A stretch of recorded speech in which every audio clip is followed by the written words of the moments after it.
Edgar Allan Poe shaped the entire language of Gothic horror. His stories of madness, obsession, and the supernatural became some of the most adapted tales in cinema history. Today we're looking at 8 of them. And of course, this list isn't definitive, so feel free to add your own picks in the comments. This whole list could have been made entirely of early Poe adaptations, but let me start with the one that stands above the rest. The Fall of the House of Usher, directed by Gene Epstein in 1928, is a silent black-and-white film closely based on Poe's original short story. Made in the spirit of German Expressionism, it uses distorted visuals, shot through a prism, to create optical illusions and a stronger sense of horror.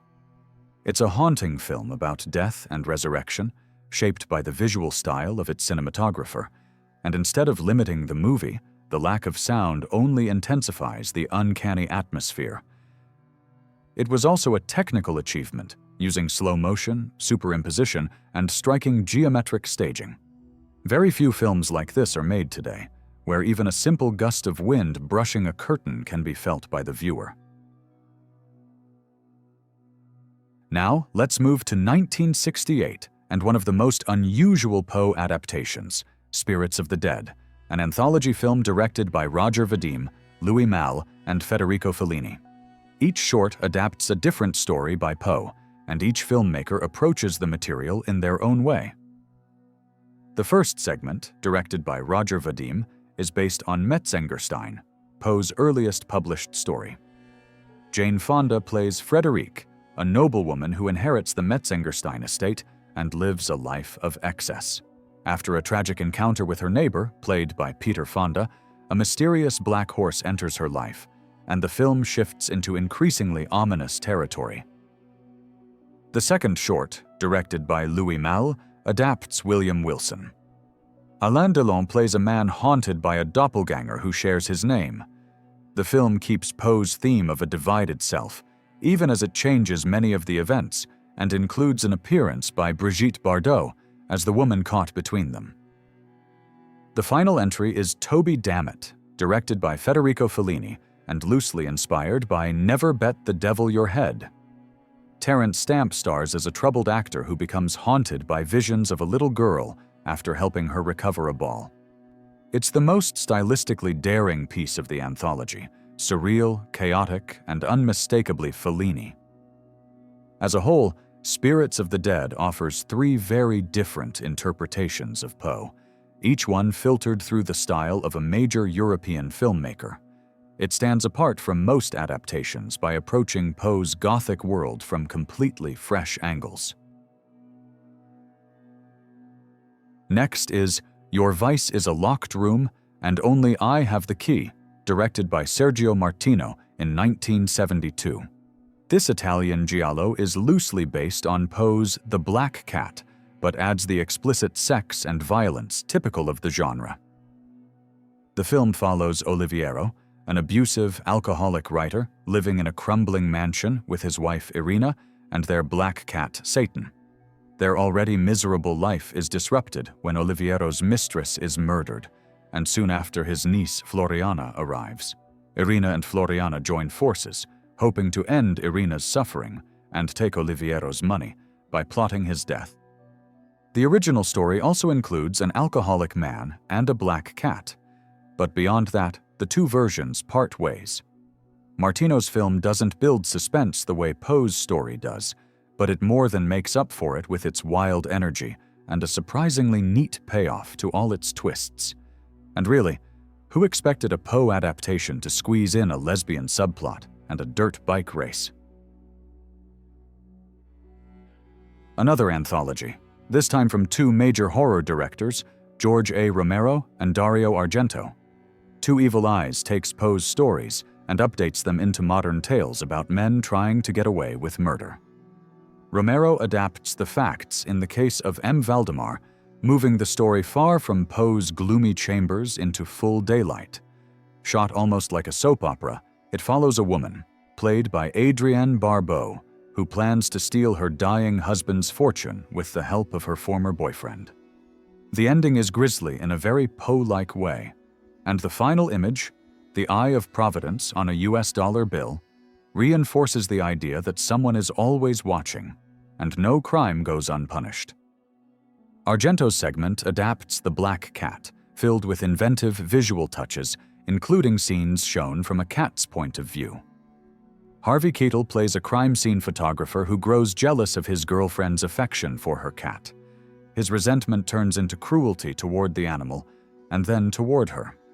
The story hints at an idea that fits Argento's reputation perfectly, that constant exposure to violent imagery might create violent impulses of its own.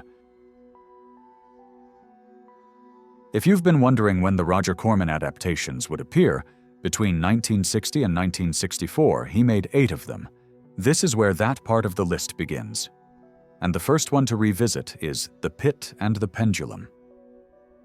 Corman followed his first Poe film, House of Usher, with this loose adaptation starring Vincent Price and featuring Barbara Steele in her first role after Mario Bava's Black Sunday.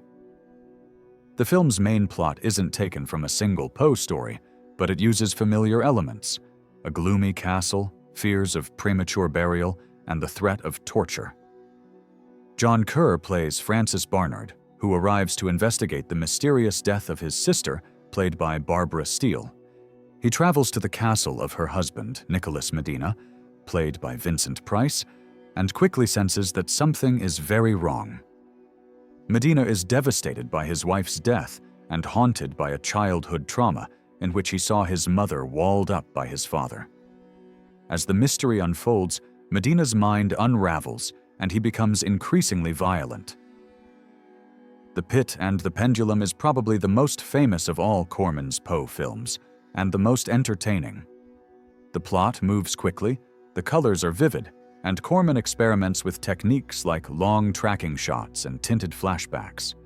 The final pendulum sequence is especially striking, capturing panic and dread in a way that completely disorients the viewer. Tales of Terror is the 4th film in Corman's Poe cycle, adapting 3 of Poe's stories into separate short films. The first segment is based on Morella. Price plays a father living in a decaying house, still blaming his daughter for the death of his wife Morella during childbirth. When he learns that his daughter is now terminally ill, he begins to soften toward her, but their reunion is destroyed by the vengeful ghost of Morella. The second story combines 2 of Poe's most famous works, The Black Cat and The Cask of Amontillado. Peter Lorre plays Montresor Herringbone, a miserable man who despises both his wife and her black cat.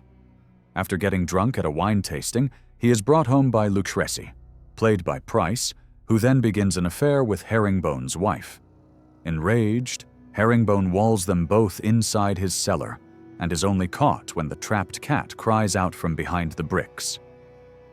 The final segment adapts The Facts in the Case of M. Valdemar. Price appears once again, this time as Valdemar, a dying man who seeks relief from a hypnotist played by Basil Rathbone. The hypnotist traps Valdemar's mind between life and death, keeping him in a state of limbo while his body decays, and uses hypnosis to manipulate Valdemar's wife. Tales of Terror isn't the most innovative film in Corman's series, but it delivers 3 effective, atmospheric stories that capture Poe's identity as a storyteller.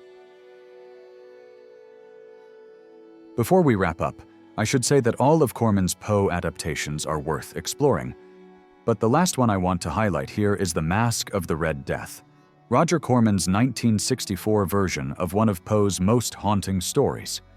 This is the 7th entry in Corman's Poe cycle, and one of the most complex and mature films of his career. Vincent Price stars as Prince Prospero, a sadistic and paranoid Satanist ruling over a land devastated by the plague.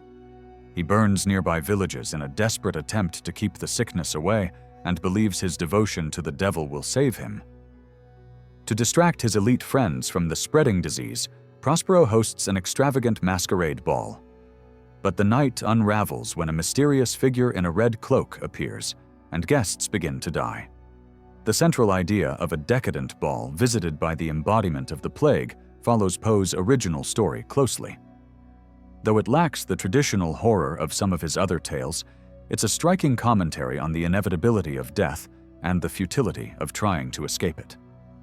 The film also incorporates elements of Poe's Hop Frog, involving a dwarf jester who takes revenge on those who abused him. With its focus on class, power, and cruelty, The Masque of the Red Death is less overtly scary than other Corman adaptations, but its atmosphere is rich and unsettling. Price is wonderfully menacing as Prospero, and the film is filled with eerie imagery and touches of Corman's signature psychedelia. It's a stylish, engrossing classic, and a fitting place to end this list.